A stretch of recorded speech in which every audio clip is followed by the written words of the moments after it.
Sambil kita mulai perkuliahannya. Assalamualaikum warahmatullahi wabarakatuh. Waalaikumsalam warahmatullahi wabarakatuh. Kita mulai perkuliahan pada malam hari ini dengan bacaan basmalah bersama-sama. Bismillahirrahmanirrahim. Malam hari ini betul sekali tadi Mas Umair mengingatkan bahwa tanggal merah, tetapi memang meskipun tanggal merah masuk di jumlah tatap muka yang Bumi buat di rencana pembelajaran semester ini di mata kuliah seminar proposal ekonomi syariah. Jadi kalau malam hari ini tidak masuk, maka pertemuan kita kurang satu kali pertemuan. Jadi Bumi berharap untuk kelas seminar proposal pada malam hari ini bisa masuk ya. Kita lanjutkan di materi kita minggu ketiga ini seharusnya di latar belakang penelitian atau latar belakang masalah. Jadi melanjutkan, kemarin sudah mengumpulkan judul dan juga rumusan masalahnya, kita kembangkan dari judul dan rumusan masalah itu ke latar belakang penelitiannya, ke latar belakang masalahnya. Jadi apa saja yang harus ada di latar belakang penelitian, yang ada di latar belakang masalah, itu meliputi sebenarnya ada rumusnya 5W plus 1H. What, when, where, who, why, how. Jadi apa yang akan diteliti, siapa saja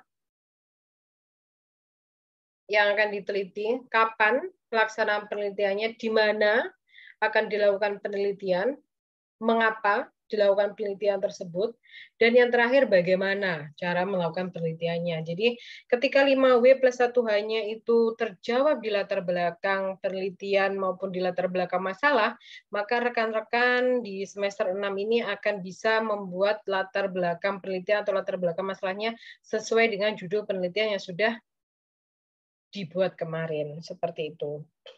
Selain itu, rekan-rekan pastikan kenapa harus mengangkat judul penelitiannya kemarin, kegelisahannya apa, terus permasalahannya apa, itu juga harus dipikirkan, direnungkan, dan juga dipertimbangkan tentunya. Mungkin dari Mas Adi ada yang mau didiskusikan untuk latar belakang penelitian ataupun latar belakang masalah pada malam hari ini, sehingga rekan-rekan H-1 pertemuan kita besok itu sudah bisa mengumpulkan seluruhnya.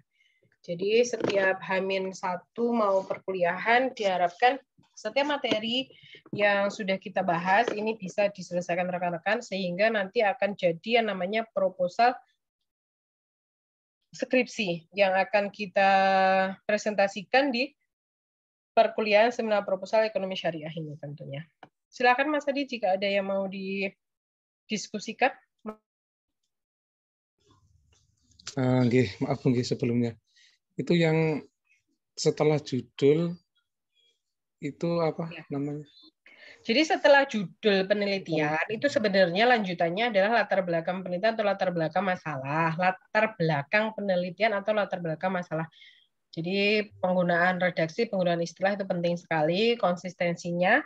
Nah kemarin Bu Mei sudah kita bahas bersama ya waktu itu terkait judul dan rumusan masalah. Sebenarnya rumusan masalah nanti masuk di pertemuan kelima, tapi saya berharap bahwa dengan terselesaikannya kemarin tentang judul dan juga rumusan masalah, rekan-rekan bisa lanjut ke pembuatan latar belakang penelitian ini atau latar belakang masalah dari judul yang sudah dibuat kemarin, gitu Mas Adi. Selamat datang Mbak Maya. Mohon maaf ini ya, tanggal merah kita harus kuliah, mengejar deadline 16 kali pertemuan di semester ini karena durasinya panjang sekali. Dan jam kita itu kena jam sholat maghrib, jadinya ya terpotong ya untuk durasinya gitu. Kita maksimalkan saja, kita optimalkan. Silahkan. Gimana Mas Adi, Mbak Maya? Lanjut diskusinya. Oke, silahkan. Ya untuk rumusan kan saya masih belum mencatat ya. Yang kemarin maaf, mesti jalan.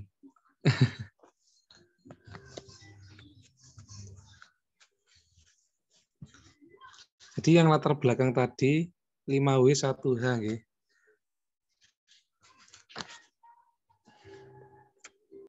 Betul sekali, 5W, 1H.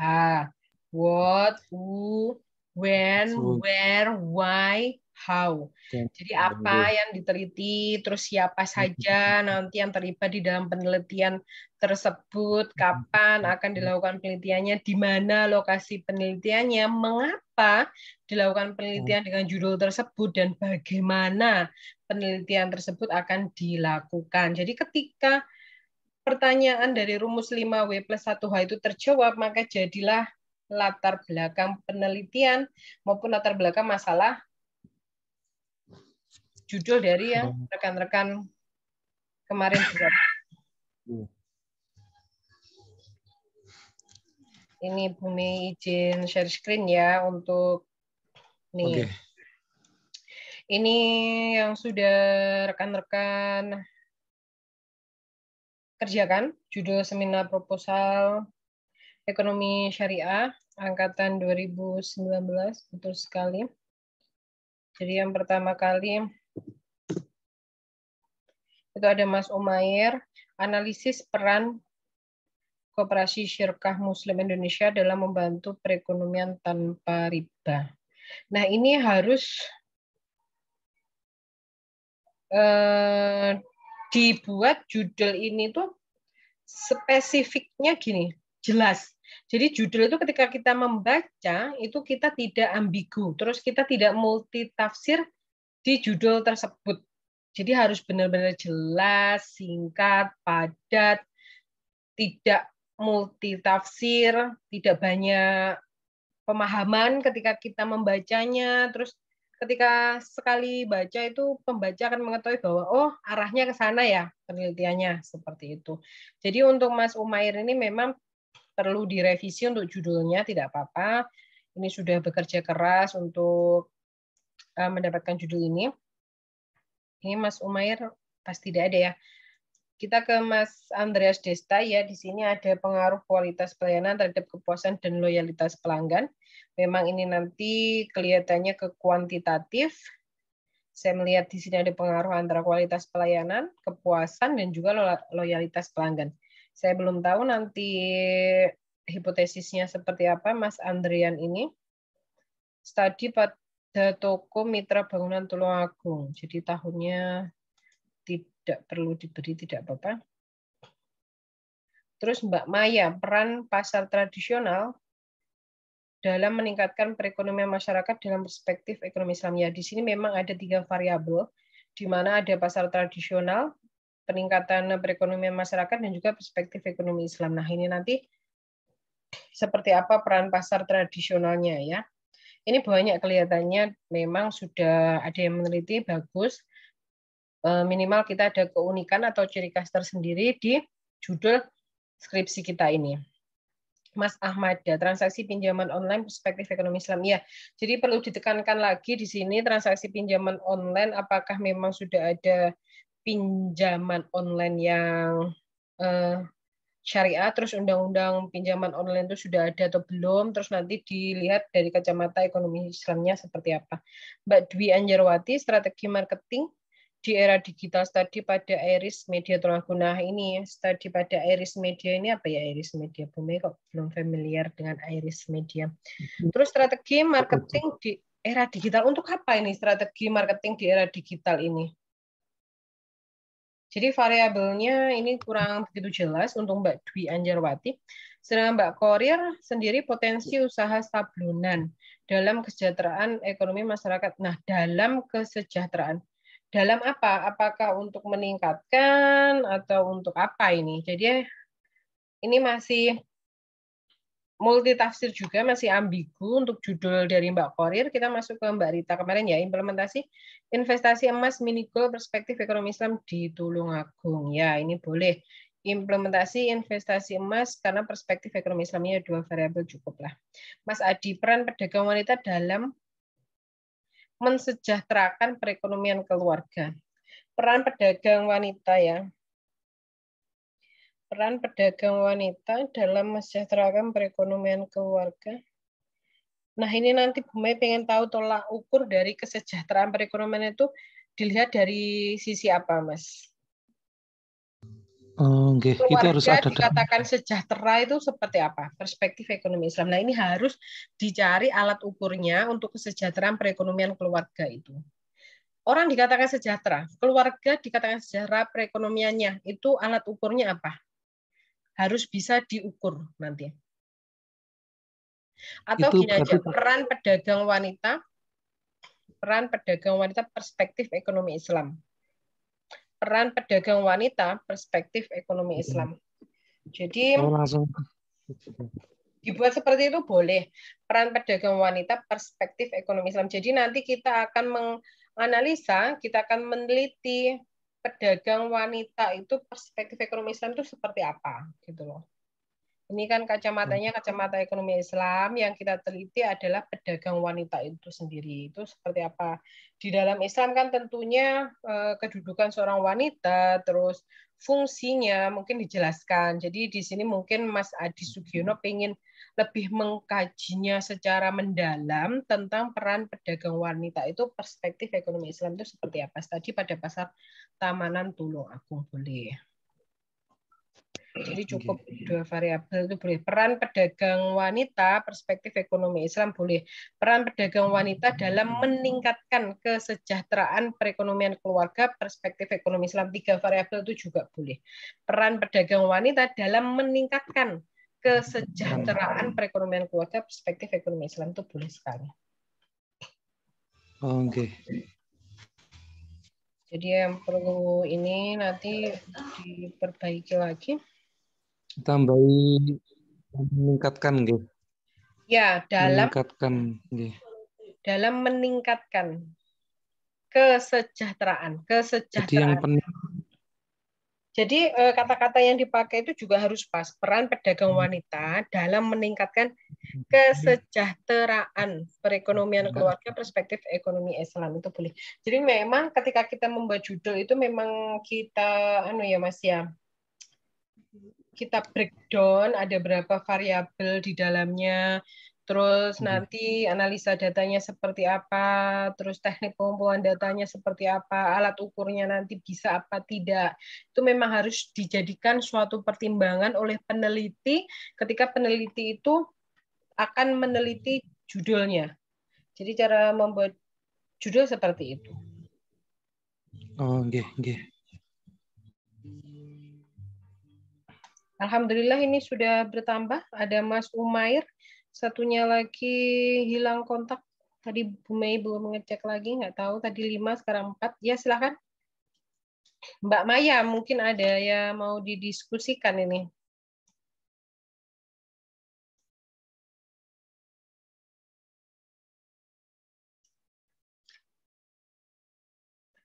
Mbak Maya. Mbak Maya. Peran pasar tradisional dalam peningkatan perekonomian masyarakat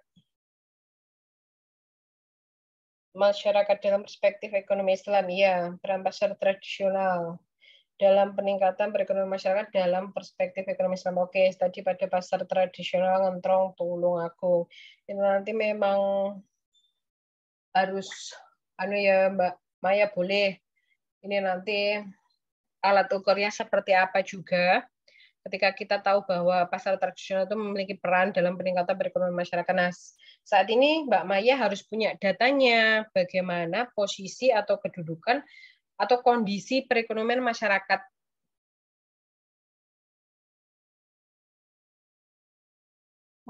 Tulungagung pada umumnya, khususnya itu di daerah Ngentrong. Itu tingkat perekonomian masyarakat seperti apa, itu punya data validnya.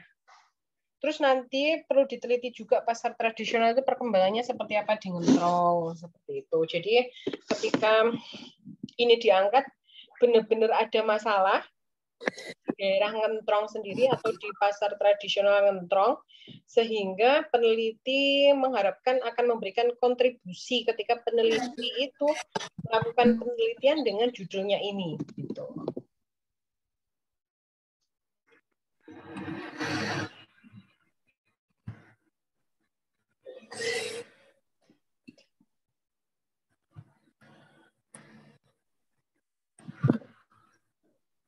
Ini ada 5.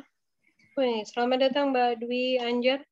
Nah, ini kita bahas Mbak Dwi Anjar. Mbak Dwi Anjar. Strategi marketing di era digital. Nah, ini seperti apa Mbak Dwi Anjar? Pengennya kok tiba-tiba ada redaksi strategi marketing di era digital. Studi pada Iris Media Tulungagung. Di Iris Media itu sedang terjadi apa saat ini? Nah, ini untuk judulnya Mbak Dwi Anjar sendiri masih global ya, masih umum, belum khusus, belum spesifik, belum mengena, sehingga perlu lebih diperjelas lagi. Judul ini menjadi judul yang singkat, terus memiliki makna yang khusus, yang spesial memang ditujukan untuk penelitian ini, apalagi ya di judul ini, masih multitafsir dan juga ambigu tentunya. Nah, strategi marketing di era digital. Mau dibuat apa strategi marketing di era digital ini? Iris Media sedang mengalami hal apa ini kok Mbak Dwi Anjarwati mau meneliti?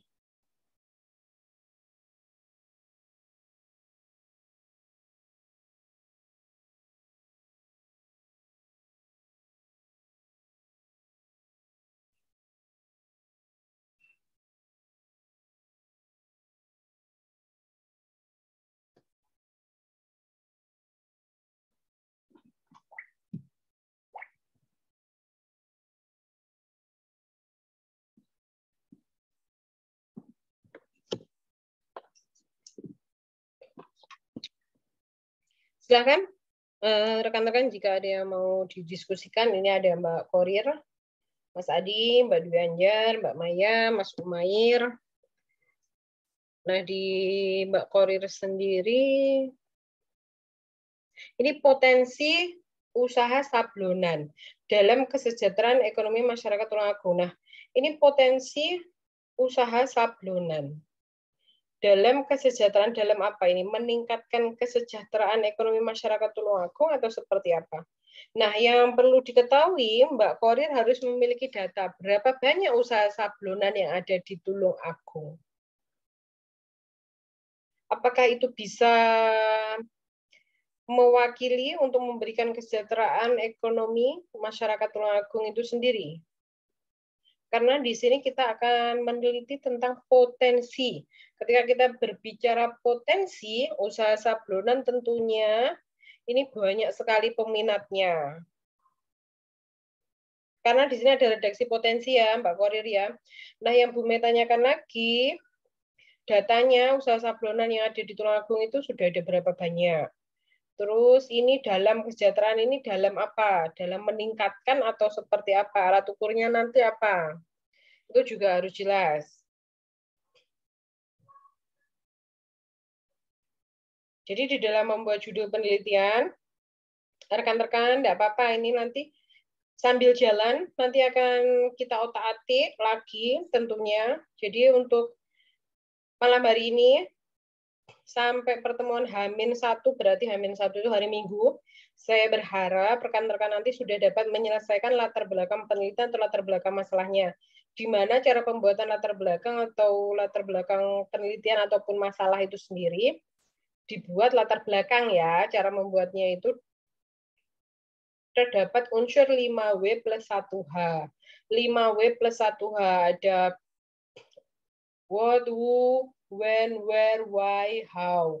Jadi apa yang akan diteliti, siapa saja, terus kapan itu waktu pelaksanaan penelitiannya, lokasinya di mana, terus mengapa dilakukan penelitian, alasannya apa saja, terus tentunya bagaimana cara melakukan penelitian itu harus dijabarkan di latar belakang.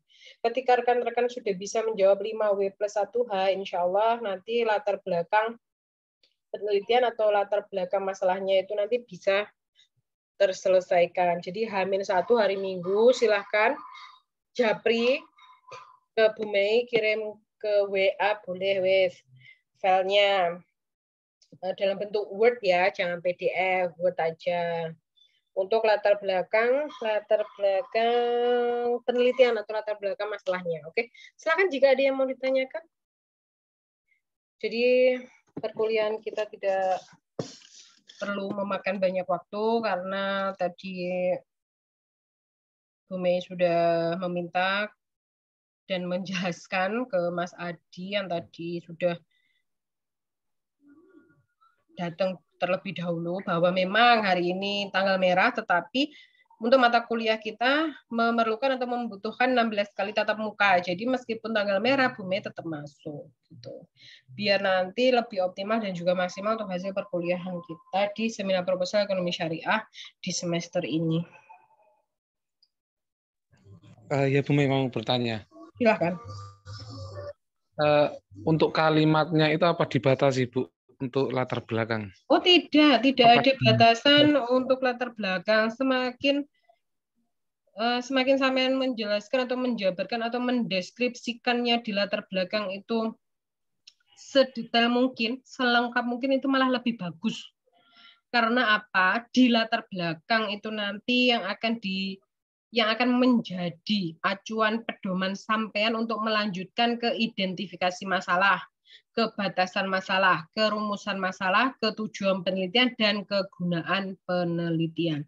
Banyak sekali itu nanti runtutannya. Jadi di latar belakang penelitian, di latar belakang masalahnya kalian, itu memang harus sedetail mungkin, selengkap mungkin kalian itu mendeskripsikan, menggambarkan, menjelaskan, dan juga memaparkannya.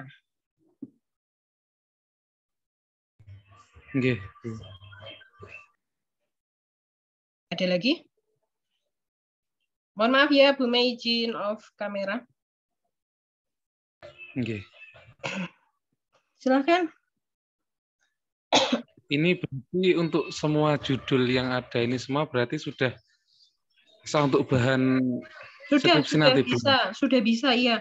Tapi memang nanti seiring berjalannya waktu akan ada perbaikan ya di judul. Jadi jangan kita terlalu terpaku di judul, nanti akhirnya nggak selesai-selesai untuk mata kuliah kita. Jadi sambil jalan nanti kita sambil benahi. Akhirnya nanti sambil jalan kalian akan memahami bahwa, oh iya ya di judulku ini kurang pas ini. Di judulku seharusnya ada redaksi ini. Oh di judulku ini masih ambigu. Di judulku ini masih membingungkan saya ini. Seharusnya seperti ini. Nanti akan ketemu dengan sendirinya. Jadi cara membuat judul ada dua. Judul kita fikkan di awal, atau kita lanjut dulu sesuai dengan pemikiran kita, kegelisahan kita, persoalan-persoalan yang ada di pikiran kita itu kita tuangkan dulu di proposal. Nanti di akhir endingnya itu kita akan dapat memperbaiki dari judul kita itu sendiri. Gitu. Jadi ada dua, judul fik di awal atau judul akan difikan setelah kalian menyelesaikan proposal itu bisa. Sambil jalan, nanti akan ketemu kata-kata yang pas, variabel yang cocok di judulnya kalian gitu. Oke, siap. Oke. Jadi dimaksimalkan, Bu Mei berharap 16 kali pertemuan itu kalau kalian benar-benar melakukan konsultasi, kalian benar-benar bimbingan itu akan mendapatkan hasil yang optimal dan juga maksimal. Kalian akan mendapatkan hasil proposal yang benar-benar membantu kalian di semester 8. Wah, punya aku udah jadi nih ketika nanti ada pengajuan judul dan rumusan masalah sudah clear. Proposalku sudah clear. Saya tinggal nanti ada ujian seminar proposal beres. Nanti tinggal lanjut ke skripsi. Terus hanya beberapa pekan aja kalian sudah selesai.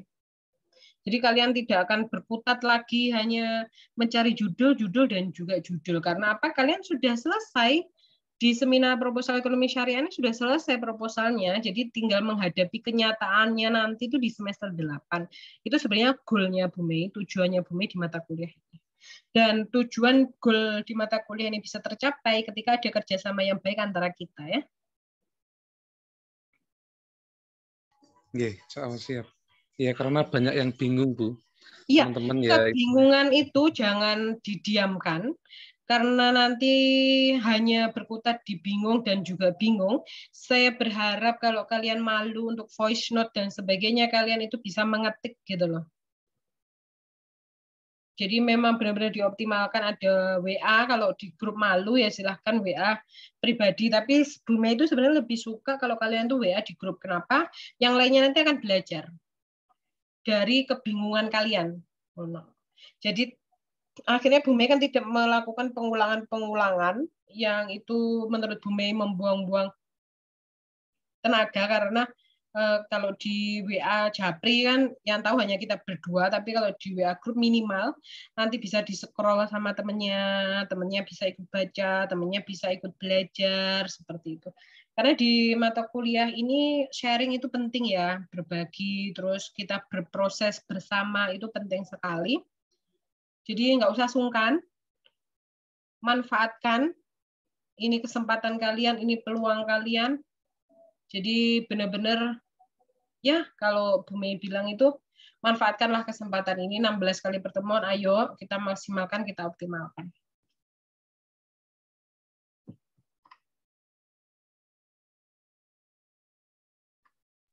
Oke, siap Bu. Oke. Ini nanti silakan kalian komentar di kolom blog ini. Nanti akan Bu Mei tulisin ya, kalau revisi ya nanti direvisi, tapi revisinya nggak hari ini dan juga bukan minggu ini, karena kalian Bu Mei tugasi untuk menyelesaikan latar belakang penelitian atau latar belakang masalah ya. Nanti silakan absen di blog ini kalau sudah Bu Mei publish, tenang aja.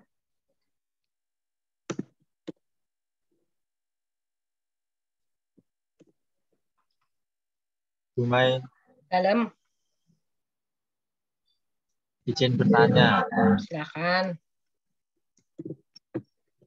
Tadi judul saya gimana, Bu Mei? Direvisi. Iya, nanti ada revisi, tapi revisinya nggak hari ini, nggak besok, tapi silahkan Mas Umair lanjut ke latar belakang penelitian. Jadi hari ini tadi Bu Mei memberikan gambaran prolognya tentang latar belakang penelitian atau latar belakang masalah yang harus kalian selesaikan di H-1 sebelum kita masuk ke perkuliahan pertemuan keempat. Jadi saya berharap hari Minggu sudah selesai, sudah ada yang mengirim ke Bu Mei, seperti itu.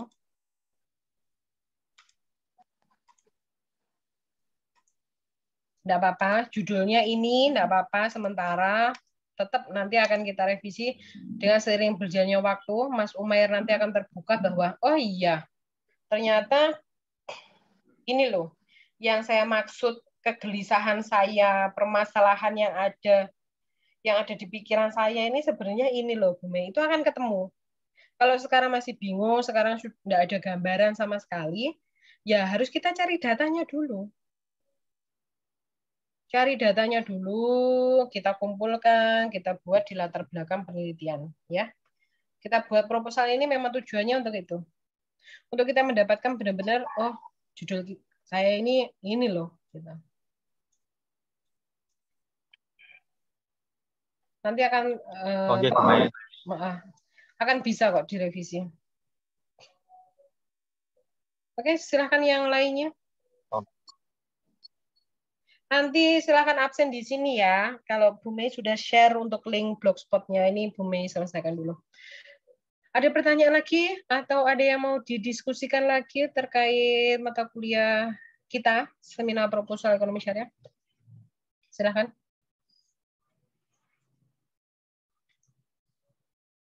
Ada?